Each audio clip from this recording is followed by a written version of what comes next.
And the argument that they make is that, we've been spoiled with excess, and they want to let more new media and other media into the pool. And so that's definitely changed the tenor of the questions that the president gets, whether it's in the Oval Office or it's on a trip like this one. Let's talk about the second full day of Donald Trump's visit to Scotland. He's been having a lovely time playing golf at the course he owns in Turnberry, but he's going to have to do a little bit of work now. Can you get a deal with the EU today? Well, we didn't hear that response, but the question was shouted at him by a journalist, putting him off his stroke, no doubt, because Ursula von der Leyen, the president of the European Commission, has flown into Scotland and is due to meet him for talks on trade within the next few minutes. Let's speak to Andrea Shalal, who is the Reuters White House correspondent. She's in Edinburgh. Hi there, Andrea. Hey there. Good to see you. We've also got, joining us from Brussels, Gabriel Gavin, who is Politico's European editor. Hi there, Gabriel. Hi there. Let's talk to you, Andrea, first of all, because I'm intrigued by your situation. Am I right in saying you've been banned from joining the press pack that is following the president around?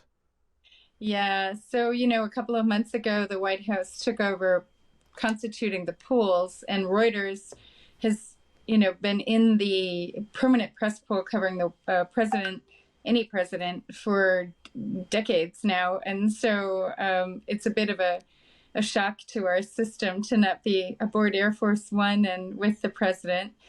But so I'm parked in Edinburgh, and we've got a pool of reporters that are with the president now in Turnberry that does not include a wire service as of right now.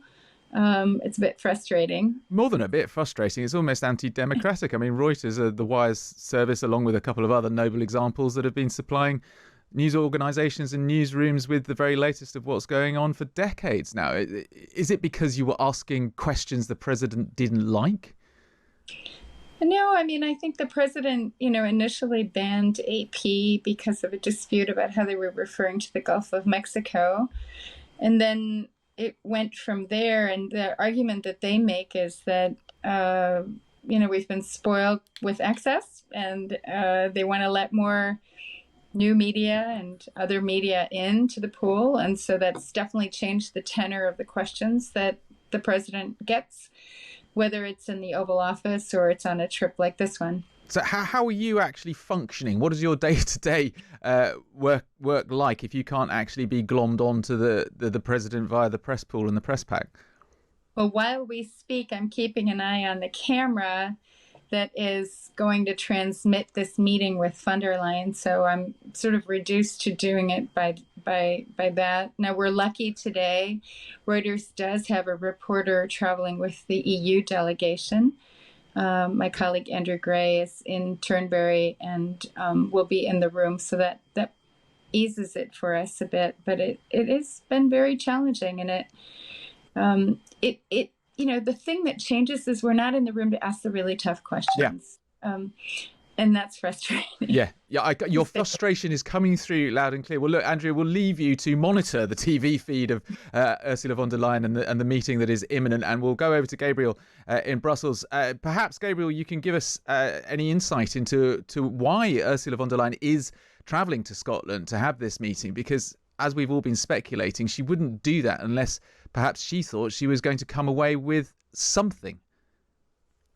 Yes, well, this is the day of high drama. This was always going to be a week of high drama, but I think people were surprised by this visit being scheduled at the very last minute over the weekend.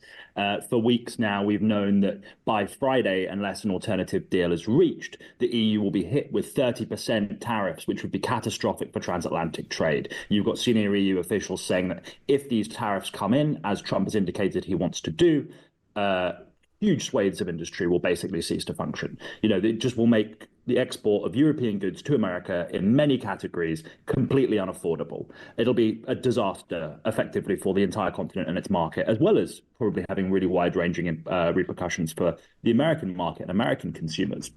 And that's why Ursula von der Leyen, at kind of a moment's notice, we understand that she was offered this kind of audience with Trump at his golf course in the kind of aptly named Donald J. Trump Ballroom.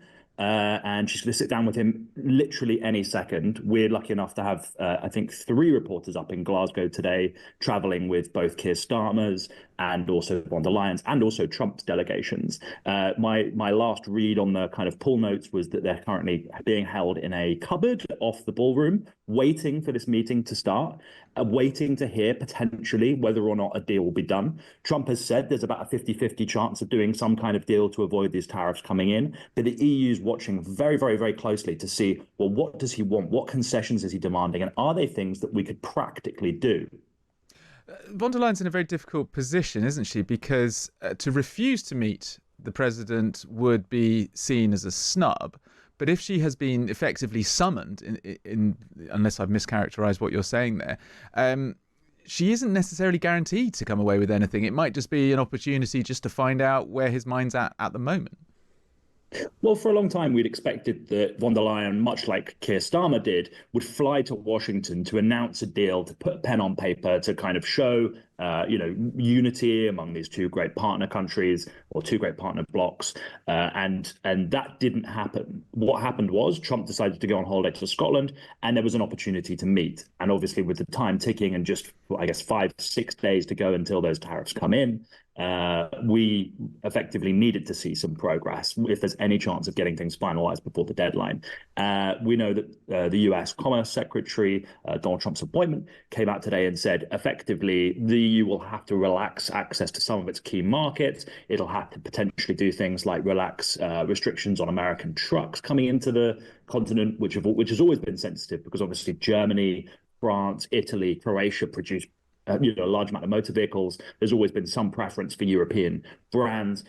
Can those things be changed? Is there the support to do it? Well, trade is an exclusive competence of the European Commission. So actually, von der Leyen can kind of negotiate quite effectively on her own and with the Trade Commissioner, Maroš Šefčovič, and they can kind of potentially do a deal. So what we've heard this morning out of a briefing for EU envoys was that actually the message really was, there could be a deal today. We're just going to have to wait and see. And it seems like what happens in that meeting, really, it's all to play for. Okay, well, let's see what comes of it. Thank you for your time, Gabriel Gavin, who is Politico's man in Brussels.